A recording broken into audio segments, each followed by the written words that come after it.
Okay, we're back. Nag-uusap po kami on the side. So tama ba yung I'm just reprising an old commentary during martial law. Almost 99% ng Pilipino ay tahimik at takot ba? At 1% lang, which is the Liberal Party, ang matapang dito at talagang niluto na ang lahat para sa 2016. Hindi, alam mo lang malaking problema dyan to kayo. No? Yung mga dating mga, excuse my word, no? Yung mga magagaling dyan. Yung mga mandurugas. Mandurugas. Ayaw ko sana sabihin. Ay nakalundag kagad sa gobyerno nitong presidente natin. Okay. Kaya nga, yung liberal, hilaw na liberal yan. Okay. Yung mga marami dyan galing pa sa Lakas, galing sa KBL, etc. Okay. Yun din ang nagmanipulate ng mga panahon na past governments past administrations So look what happened to President Noynoy. Kahit nasabihin mo siya ay sinasabing honest, pero what about his people within his loop? Mabait pa rin to si Tokayo talaga kasi iniiwasan talaga, iniiwasan. Di ba? Okay. Very clear Pero may sinabi si Dick dito na of course we're going to move on, no? Kalimutan na nating kasi maraming tatamaan, Pero may mga taong nagsasabi sa kilos ng kasalukuyang pamahalaan na hindi lang mukhang trabaho o polisiya lang ang pinapairal, bagkus ay parang pinipersonal ang mga birada. Pag wala na ito sa kapangyarihan at pag nagkataon na hindi Liberal Party ang nakaupo, hindi ba magiging tawag nila vicious cycle na naman ito ng binggansa na naman ito dahil ito mas matindi ang nangyari pero huli na siguro to. Itong darating na eleksyon, sa tingin ko kung sa tamang lugar lalagay ang mga Pilipino, walang makakalusot kahit isa sa Pinoy Liberal Party. Number one, itong Liberal Party ni Pinoy na to, this is not the purest Liberal Party. Okay. Yung sabi nga ni Eric, dito sa ating bansa, tuwing eleksyon, hinahanap ng mga partido ang political dynasties to deliver votes for them because they know how to magic, how to treat the votes or manipulate the votes. Ang term sa Amerika niyan, Dick and Tokayo, is they know how to game the system. They know how to game the system. Okay. Imbis na yung political parties na may platform-based. We never had political parties here that were platform-based. It was always led by a political family. That has to change in 2016 if we are to expect positive changes beyond 2016. So yung sino man ang mananalo, alam kong ang mananalo dito ay hindi pabor sa mga nangyayari noong 2015 up to 1987. Kailangan balikan mo din dahil maraming katiwalian talagang nangyari. Yung smuggling ng oil naging 200% bigger in the last 3 years. Yung pangako na self-sufficiency in rice, walang natupad, tumaas na naman ang importation natin ng bigas. Correct. Yung supposed to be privileges of our contract workers who provide almost 30% of the economy of the GDP in the economy is not even provided for by our government. Yung pati sa ibang bansa, pinagtatawanan yung ating General Appropriations Act. We're the only developing country in the world wherein 30% of our GAA is discretionary. So, lahat ito, kailangan itigil na. Dahil 40% ng taong bayan, hindi na alam kung sa kukuha ng hapunan mamayang gabi. So, dapat lahat ng pondo ng gobyerno, nakalaan na yan. Tapos, pag-isipan pa natin, 2015 na, malapit na. Integration na ng AFTA. Okay. Hindi tayo makakasama. So, ito ngayon ang tanong ko. Reality check. Who are the stars of the political constellation for 2016? Because they are the ones that will define the next 6 years of this country, fortunately or unfortunately. That's one. Secondly, these individuals who will write the Shakespearean tragedy of this country. Shakespearean, Shakespearean tragedy of this country. Ha? Baba naman tayo lalo dyan. Nakakatakot pag Shakespearean. Are they going to play ball with the MILF or not? Will they make a stand with the MILF or will they go against the MILF? These are the important questions. Will they play ball with the present administration who will also define the possibility of their victory or opening the opportunity for their defeat? Hindi. Will they play ball with the MILF at sabihin, hindi bale, pagpapatuloy natin yung autonomous region ninyo. Or sasabihin niya, hindi. Because the MILF will be the swing vote. So sino maninindigan? O all of them will support the MILF. Ano? Yan. Pero ito kayo, no? At this point in time, alam na ng MILF na it will not fly. And at the same time, Alam nila, ha? at the same time, try to analyze what's going on. Pati yung mga lumalabas na mga pressure kay Presidente. Ito, part ng leverage ng mga power behind the scene. Okay. Especially foreign governments who's trying to create a situation.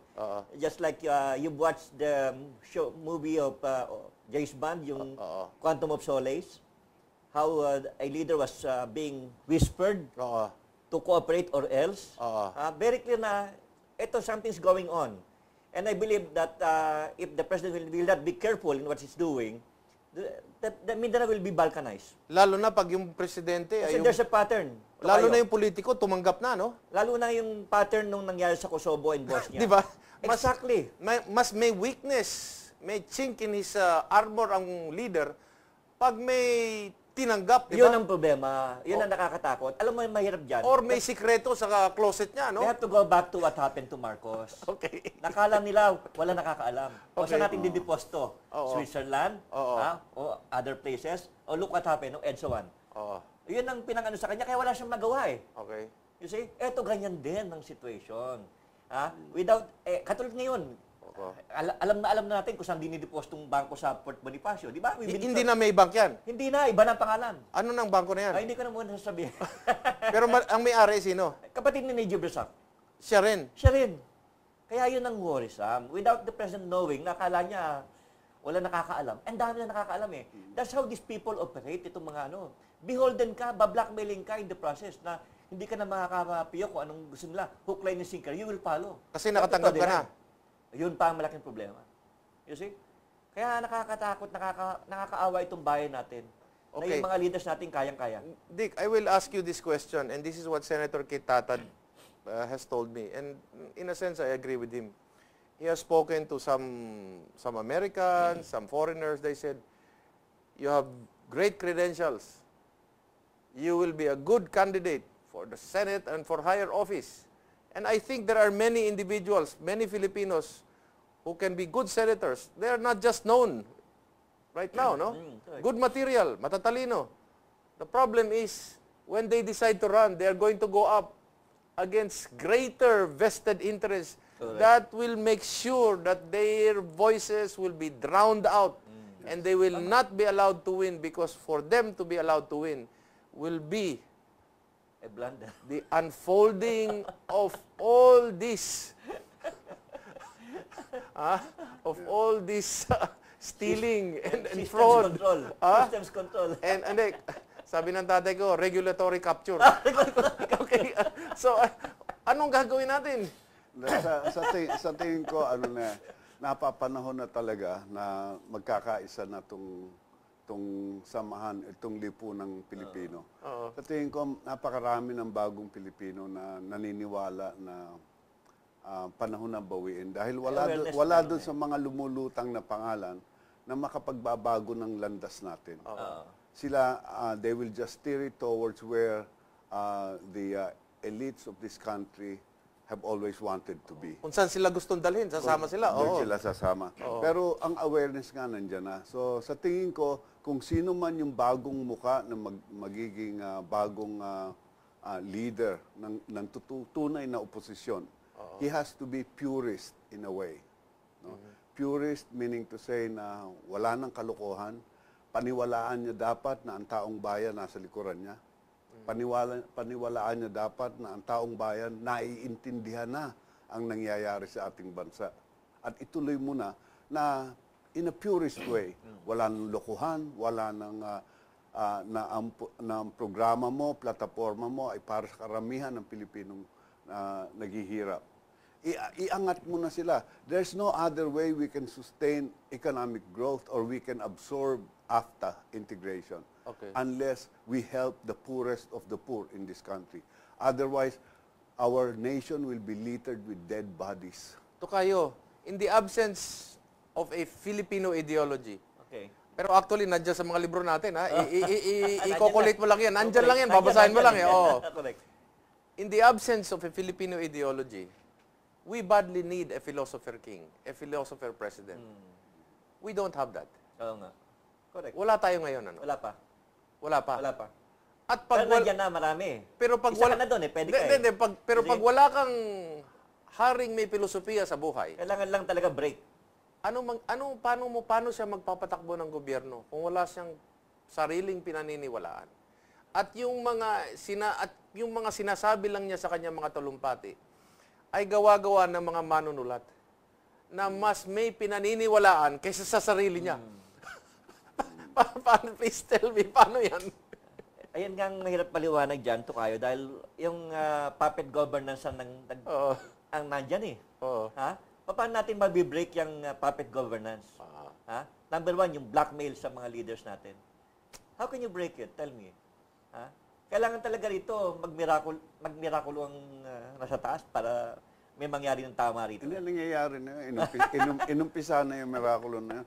In fact, si Eric mismo, nung minention mo kanina yung participation ng media, tingnan mo na lang kung uungkatin mo talaga yung mainstream media natin. Compared to other countries, yung receipts nila from political ads, no? Dito sa atin, umaabot ng 40% of political ads.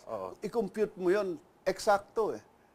Which is, yung percentage na yun, eksakto sa 10% ng PDAF.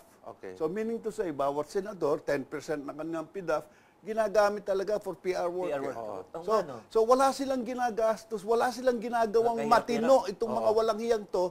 Lahat ng nakaupo dyan ngayon at yung mga dati pa, walang ginawang matino kundi magbayad ng PR, magmukhang pogi.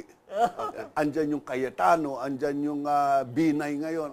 Wala silang ginagawang matino. Andyan yung Cheese Escudero. Anong ginawang matino ni Cheese? Okay. Kundi magkumuha ng girlfriend na artista, sabihin na magaling siya, magaling bumukilya, pero anong ginawa? Show us something concrete. Wala. Lahat walang laman. So kailangan talaga, gaya ng mga bago, siguro kung tayong dalawa, kung tayong tatlo, magsama-sama, kaya natin baguhin ang landas ng ating bansa. Pero kinakailangan mag-isip na tayo ng ganun. Hindi na pwede yung, hindi, so, anong karapatan naman yan para tumakbo? Hindi pwedeng ganun. Lahat ng Pilipino may karapatan baguhin ang landas. Binibili yung main networks, ano? It is national networks in bed with big business. Yeah. Antitrust law, violation na yan. Ang liwaliwanag nun, talagang yung isang mama na yon, kaya binibili niya, dahil alam niya, kung hindi niya gagawin yon, in the future, siya makukulong. Bakit binili ng isang mabigat na negosyante ang isang newspaper ngayon? Palagay mo lang. Hindi, doon lang maliwanag eh. Alam mo naman kung gano'ng value ng isang newspaper company. 60% binili niya. Sa 60% lang eh, gano'ng kalaki yung perang binayad. Sa 60%, binili niya yon sa halaga ng 120% ng kumpanya. Para ka bumili ng 5 dyaryo. Bakit? Sinisigurado na niya na tayo-ayon sa 2016. O baka patatakbuhin niyang presidente o dahil sa tsatsya? Ang galing mo. Yun na yun? Both. Pareho yan. Both. Okay, sayang po at dito po nagwawakas itong aming usapin. Pero hindi pa po tapos ang pagdidipatin ng ating bansa. No? Alam niyo po, maniwala kayo't hindi, ay dito po sa munting programa na ito, nagsasalita po kami ng katotohanan dahil wala po kaming motibo dito.